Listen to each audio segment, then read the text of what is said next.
வணக்கம். வாழ்க வளமுடன், வாழ்க வையகம். அன்பர்களே, நண்பர்களே, நாம் இப்போ பார்க்க போகிறது என்னன்னு பார்த்தீங்கன்னா, அதாவது ஒரு உதாரண ஜாதகம் போட்டு பொதுவாக திருமண வயதை எப்படி சீக்கிரம் கண்டுபிடிக்கலாம், எப்படி சொல்லலாம் அப்படிங்கிறது தான் திருமண வயது எடுப்பது எப்படி அப்படின்னு ஒரு விருச்சிக ராசி விருச்சிக லக்னம் 1986 பிறந்த ஒரு ஜாதகத்தை போட்டு இந்த ஜாதகத்தில் இந்த திருமண வயது எப்படியெல்லாம் எடுக்கலாம் அப்படிங்கிறத நாம் ஒரு பதிவு பார்க்குறோம். இந்த பதிவில் திருமண வயது எடுப்பது எப்படி அப்படின்னு பார்த்துக்கிறோம். அப்போது பொதுவாக நாம் திருமணத்துக்கு என்ன விதியை ஃபாலோ பண்ணுறோம் அப்படின்னு பார்த்தீங்கன்னா, அதாவது 7ஆம் அதிபதி எப்படி இருக்கிறார், 5ஆம் அதிபதி எப்படி இருக்கிறார் அப்படிங்கிறத, 5ஆம் அதிபதி 7ஆம் அதிபதி சிறப்பாக இருந்தாங்கனாவே அங்கே திருமணம் கண்டிப்பாக நடந்துடும் அப்படிங்கிற ஒரு விதி இருக்கு.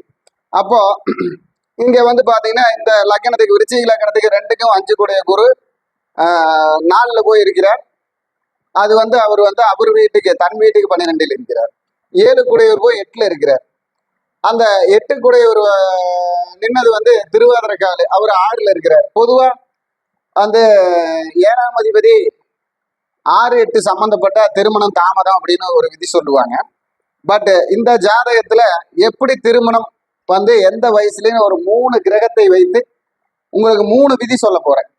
எப்படின்னு பாத்தீங்கன்னா, இப்போ திருமணத்திற்கு அப்படின்னு எடுத்துக்கிறப்போ முதல்ல பாத்தீங்கன்னா இந்த திருமணத்துக்கு 3ஆம் அதிபதியும் 4ஆம் அதிபதியும் நமக்கு வலுப்பெறணும். அப்போ இந்த ஜாதகத்துல 3ஆம் அதிபதி 4ஆம் அதிபதி லக்னத்துல போய் இருந்து அந்த லக்னத்தில் இருந்து 7ஆம் பார்வையாக பார்க்கக்கூடிய இடத்தில் பாத்தீங்கன்னா சூரியனும் புதனும் இருக்காங்க. இந்த 7 கூடையவர் அவர் வீட்டுக்கு தனம் வாக்கு குடும்பத்துல போய் புதனுடைய வீட்டுல உட்காந்துருக்காரு. அப்போ புதனும் இங்க சுக்கிரனும் சமமாயிடுறாங்க. அப்போ இந்த ஆட்சி பலத்துக்கு புதன் பரிவர்த்தனையினால பலம் பெறுறாரு. அப்ப என்ன சொல்றோம்னா, இந்த புதனுக்கு 17 வருஷம், புதனுக்கு 17 வருஷம், சூரியனுக்கு 6 வருஷம், 23 வயதுல இந்த வாலிபருக்கு திருமணம் நடக்கும். எத்தனை வயசு? 23 வயசுல கண்டிப்பால திருமணம் இருக்கு. வீட்டுல படுத்துவங்கனால திருமணம் இருக்குன்னு சொல்றோம்.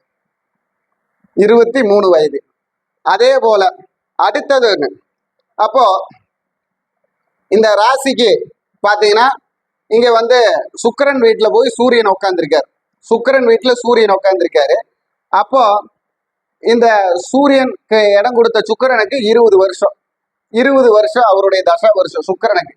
அப்போ சுக்கிரன்ல இருந்து அந்த வீட்டுல இருந்து என்னன்னோம்னா, இந்த 20 வயசு சுக்கிரனுக்கு மிதுனத்துக்கு 21, கடகத்துக்கு 22, சிம்மத்துக்கு 23. மீண்டும் அந்த ஜீவனம்னு சொல்லக்கூடிய 10ஆம் அதிபதி 7ல் இருக்கிறார். இந்த 7ல் இருக்கும் அதிபதிக்கு சுக்கிரன் அந்த பாவகாதிபதி, அந்த பாவகாதிபதியுடைய வயது 20.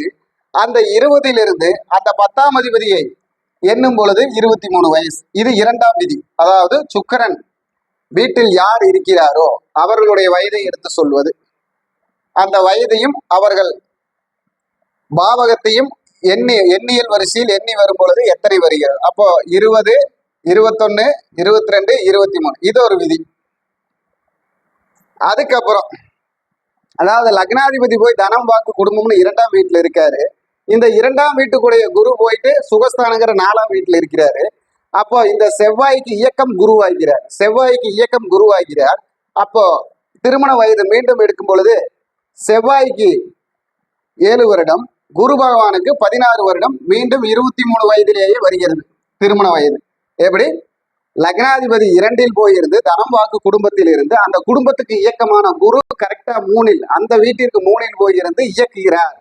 இயக்கும் பொழுது இந்த இடத்தில் குரு செவ்வாயுடைய ஒரு பரிணாமம் வளர்கிறது. அப்போ குரு செவ்வாய் சேர்ந்து குருமங்கள யோகமாக அந்த யோகத்தை இந்த அவிட்ட நட்சத்திரத்தும் என்கிற வீட்டில் பூரட்டாதியும் அவிட்டமும் சேரும் பொழுது குருமங்கள யோகமாக இங்க செவ்வாய்க்கு 7 வருடமும் குருவுக்கு 16 வருடமும் 3ஆவது விதியாக 23 வயது மீண்டும் வருகிறது. அதுக்கப்புறம் அடுத்த விதி அப்படின்னு பாத்தீங்கன்னா நமக்கு என்ன விதின்னு பாத்தீங்கன்னா, இப்போ 3 விதியை சொன்னோம், 23 வயது 23 வயதுன்னு. மீண்டும் அதுக்கு அடுத்த விதியாக நாம பார்த்துக்கிட்டோம் அப்படின்னம்னா, அதாவது நமக்கு இந்த 5ஆம் அதிபதி எங்க போயிருக்கிறார் அப்படின்னு பாத்தீங்கன்னா 4ல் போயிருக்கிறார். இந்த 4ஆம் அதிபதி சனி பகவான் லக்னத்தில் இருக்கிறார். அப்போ இந்த 5ஆம் அதிபதி 4ல் இருக்கும் பொழுது இந்த சனி பகவானுக்கு வயது எத்தனையோ அந்த வயதிலிருந்து இப்ப பாத்தீங்கன்னா அந்த வயதிலிருந்து நாம் இந்த சுகஸ்தானத்திற்கு எண்ணும் பொழுது அதே 23 வயது வரும். அதாவது குரு இருக்கும் வீடு நம்ம லக்னத்துக்கு 5ஆம் வீட்டை திருமண வீடாக எடுத்து 5ம் 7ம் சம்மந்தப்படுகிறதா என்று பார்க்கிறோம். அப்ப 5 7 இங்க சம்மந்தப்படுது. ஏன்னு பாத்தீங்கன்னா இங்க 7ஆம் அதிபதி சுக்கிரனை லக்னாதிபதி பார்க்கிறார். அந்த லக்னாதிபதி 5ஆம் அதிபதி குரு வீட்டில் இருக்கிறார். அப்போ 5 7 4 அப்படிங்கிறது இங்க சம்மந்தப்படுது. அப்போ அந்த நேரத்துல பாத்தீங்கன்னா இங்க குரு சனி பகவானுடைய வீட்டில் இருக்கிறார். அந்த சனி பகவான் வீட்டிலிருந்து சனி பகவானுக்கு 19 வயது, அடுத்தது தனுசுக்கு ஒரு வயது 20, அதுக்கப்புறம் மகரத்துக்கு ஒரு வயது 21, அதுக்கப்புறம் கும்பத்துக்கு 22 வயது முடிந்து இங்கு சந்திரன் மீண்டும் 23ஆக வருகிறார். மீண்டும் 23 வயதில் திருமணம். அப்போ திருமண வயதை வந்து நம்ம எந்தெந்த கிரகத்தை வச்சு எடுக்கிறோம் அப்படின்னு பாத்தீங்க, 4ஆம் அதிபதி, 7ஆம் அதிபதி, 10ஆம் அதிபதி, 4 5 7 10 3 இவங்களெல்லாம் வச்சு திருமண வயதை எடுக்கும் பொழுது இந்த வாலிபருக்கு எந்த மாதிரி எடுத்தாலும் திருமண வயது 23 23 23 தான் வருது. அப்போ இந்த திருமண வயது எப்படி துல்லியமா நம்ம எடுக்கலாம் அப்படிங்கிறத சிம்பிளா ஒரு விதி உங்களுக்கு சொல்லியிருக்கேன். இதே மாதிரி நம்ம அதாவது பாத்தீங்கன்னா நம்ம NLS அதாவது நட்சத்திர லக்ன சிஸ்டத்துல இதே மாதிரி போட்டு நாம வந்து திருமணம் எந்த வயதில், எந்த தேதியில், எந்த கிழமையில், எந்த முகூர்த்தத்தில், எந்த அந்தரத்தில், எந்த சூட்சமத்தில், எந்த பிராணத்தில் நடக்கும் அப்படிங்கிறத துல்லியமா சொல்ல முடியும். இந்த மாதிரி வயசு அந்த படிப்பு தான் NLS திருமணம் புள்ளி திருமண லக்னம் அப்படிங்கிறது. இந்த திருமண புள்ளி திருமண லக்னம் எந்தெந்த வீட்டுல எப்படியெல்லாம் தொடர்பு கொள்ளுதோ, அந்த வீட்டுல எந்த வீடு பலப்படுதோ, எந்த சூட்சமும் பிராணன் பலப்படுதோ அந்த விஷயத்துல திருமணம் நடக்கும். அந்த அந்தரத்தை திருமணம் கையாளும். அது மாதிரி அது துண்டுபட்ட நட்சத்திரமாக இருக்கிறதா, இல்ல உடைபடாத நட்சத்திரமாக இருக்கிறதா, இல்ல கண்டாந்திர நட்சத்திரமாக இருக்கிறதா, இல்ல முடக்கு நட்சத்திரமாக இருக்கிறதா, அந்த முடக்கில் அலிகிரகங்களான புதன் சனி ராகு கேது பங்கப்படுகிறதா, சேர்கிறதா, இதையெல்லாம் பார்த்தோம்னா ஒரு திருமணமா, 2 திருமணமா, இல்ல 20 வருடத்துக்கு அப்புறம் மீண்டும் திருமணமா அப்படிங்கிறது எல்லாம் நாம வந்து ஒரு ஜாதகத்தில் கண்டுபிடித்து துல்லியமாக சொல்ல முடியும். அந்த அமைப்புல இதுல ஒரே ஜாதகத்தில் திருமணமாகும் 4 விதியை தான் உங்களிடம் நான் சொல்லி இருக்கிறேன். அப்போ நாம பாத்தீங்கன்னா ஒரு ஜாதகத்துக்கு அதே மாதிரி தொழில் எந்த வயதில் அமையும், தொழில் எந்த வயதுல ஜெயிக்கலாம், எந்தெந்த வயதுல இருந்து முன்னுக்கு வர முடியும், எந்த வயதுல ஒரு தொழில இன்வெஸ்ட்மெண்ட் பண்ணலாம் அப்படிங்கிறது எல்லாம் இந்த மாதிரி ஒரு விளக்க ஜாதகம் போட்டு தெளிவா எடுக்க முடியும். அந்த தெளிவா சொல்லி அந்த வயதுல இருந்து முயற்சி பண்ண போதும். அப்போ இந்த ஜாதகர் பாத்தீங்கன்னா எங்கிட்ட பாக்குறப்போ 20 வயது, நான் 20 வருஷத்துக்கு முன்னாடி இந்த ஜாதகத்தை பாக்குறேன். அப்போ அந்த ஜாதகத்தை சொல்றேன் 23 வயசுல கல்யாணம்னு.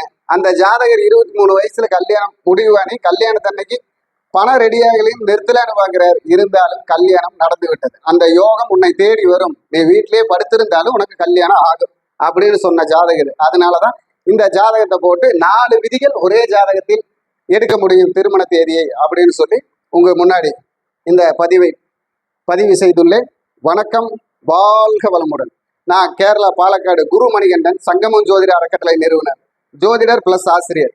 நம்ம வந்து பாத்தீங்கன்னா NLS அதாவது நட்சத்திர லக்ன முறை அப்படின்னு ஒரு முறையில திருமணம், தொழில், வருமானம், கடன், தனம் சேருதல், வாரிசு இதை எல்லாத்தையும் இந்த 6 லக்னம் 6 புள்ளியில எடுத்து துல்லியமாக பலன் சொல்லும் புதிய பரிணாமம்னு சொல்லி NLS முறைன்னு சிஸ்டம் அதாவது நட்சத்திர லக்ன முறைன்னு நேரடியா தங்கி படிக்கிற வகுப்பு எடுக்கிறோம். கேரளா பாலக்காட்டுல வகுப்பு எடுக்கிறேன்.